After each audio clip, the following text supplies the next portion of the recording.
Welcome students to grey matter enhancer. দশম শ্রেণীর জীবন বিজ্ঞানের গত ক্লাসে যে প্রশ্ন কটা আমি বলেছিলাম এমসিকিউ এবং শূন্যস্থান, আজকে তাদের উত্তরগুলো বলবো। প্রথম প্রশ্ন ছিল ডিএনএ এর একটি অংশের নিউক্লিওটাইডের সজ্জাক্রম টিএসি হলে ওই অংশ থেকে সৃষ্ট আরএনএ সজ্জাক্রম হবে AUG।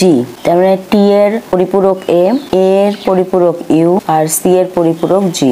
2 নম্বর ড্যাশ দশাকে বন্দি দশা অথবা সুপ্ত দশা বলে, সেটা হবে G0 দশা। শস্য কলায় ক্রোমোজোম সংখ্যা 27 হলে মূলের কোষে ক্রোমোজোম সংখ্যা কত হবে? 18। কারণ শস্য কলায় ক্রোমোজোম থাকে 3n সংখ্যক, তাহলে 3n সংখ্যক যদি 27 হয় আর মূলের কোষে ক্রোমোজোম সংখ্যা থাকে 2n সংখ্যক, তাহলে 2n সংখ্যক সমান 18 হবে। তার মানে 3n যদি 27 হয়, n সমান হবে 9, তাহলে 2n সমান হবে 9 দুগুণে 18। 4 নম্বর প্রশ্ন ছিল ইন্টারফেজের দশাগুলির পর্যায়ক্রম হলো, এটা হবে G1, তারপর S, তারপরে G2, তারপরে M।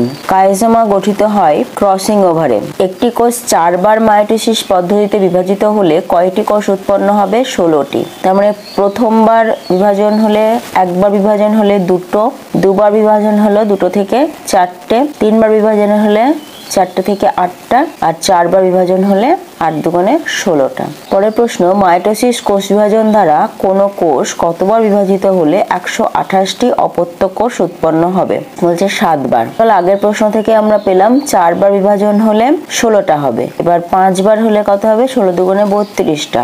6বার হলে হবে 32 দুগুণে 64টা, আর 7বার হলে হবে 64 দুগুণে 128টা, তাহলে 7 বার। এবার ছিল শূন্যস্থান পূরণ। ক্যান্সার আক্রান্ত কোষে লাইসোজোমের সক্রিয়তা বাড়ে, প্রোফেজের প্যাকাইটিন দশায় ক্রসিং ওভার ঘটে, আর জিনের পুনর্বিন্যাস ঘটে যে কোষ বিভাজনে, তা হলো মিওসিস। তাহলে আজকের ক্লাসে এটুকুই, আবার দেখা হচ্ছে পরের ক্লাসে।